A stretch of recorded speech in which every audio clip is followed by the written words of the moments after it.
So we are back at Neetra in Bari in Italy. We're here with Marco, and now we're going to demonstrate how their new line of transmitters work for gap fillers. And first, Marco, what is a gap filler?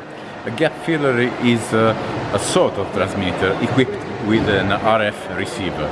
So the signal can be received directly at RF level with a receiving antenna pointing at the main transmitter. And then with the transmitting antenna of the gap filler, you can cover the typical shadow areas created by obstacles like mountains, or can be artificial obstacles. So the best way to use the gap filler is low power. Our series is for 10 watt RMS. To catch the signal, let's say, from the back of a mountain, and to point the transmitting antenna to the nearby town, which is not covered by the main transmitter. But there are some issues doing this, because you get echoes, and this might make this difficult. Typically, yeah. And the echoes are mainly generated by the unwanted coupling between the receiving and the transmitting antenna of the gap filler itself. And then there are secondary echoes coming from reflections and so on.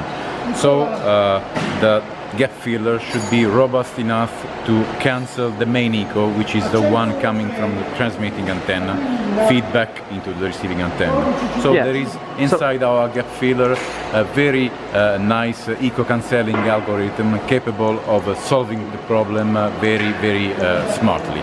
Okay, so we're gonna have a look at this transmitter, which we have set up for doing a demo, and we're going to test the auto cancelling feature, which is probably one of the world's best at the moment, newly developed here at Neetra Laboratories. Yeah. Explain and give us a head start. How does this work?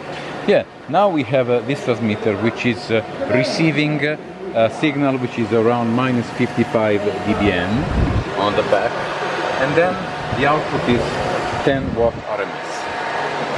With a calibrated attenuator, we are taking the signal and connect it to the signal analyzer, and we can see clearly the good quality of the output signal, because now there is no echo at its input.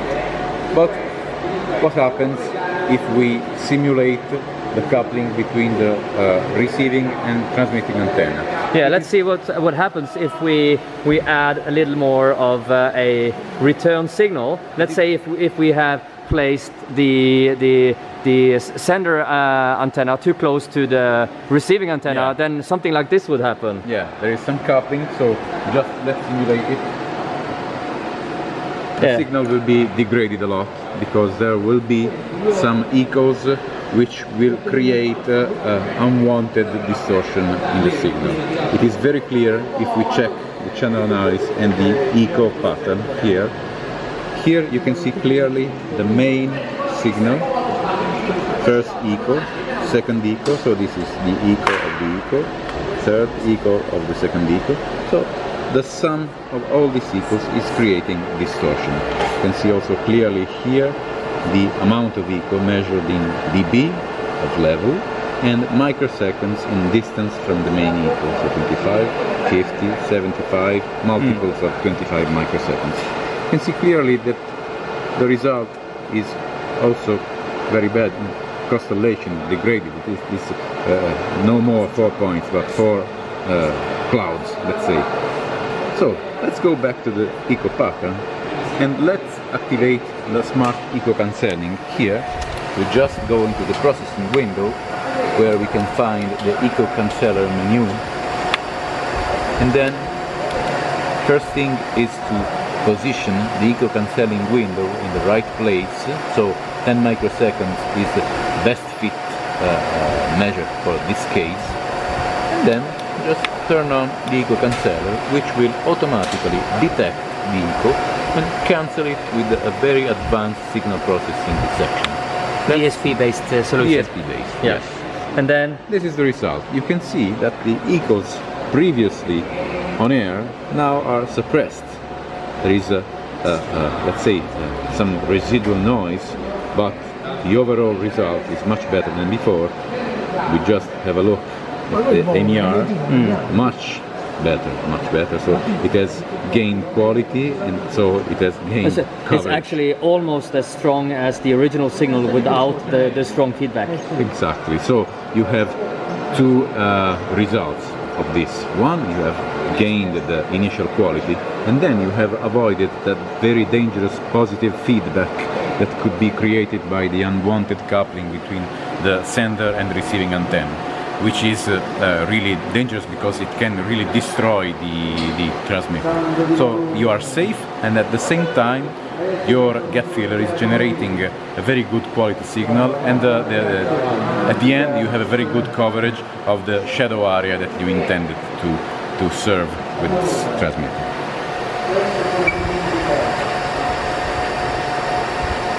You have also some very nice monitoring features. Sorry, not here. You have the in-band level, which measures the level of the main signal, but then you have the total level, which at its input measures the sum of all the components coming in, so including all the echoes. So even when by remote you want to monitor the operating situation, you have everything here. You have this gain margin, which now is 6, can go down to -12. So we have still room for 6 plus 12. It is 18 dB of the main echo that can be increased. So it is very robust.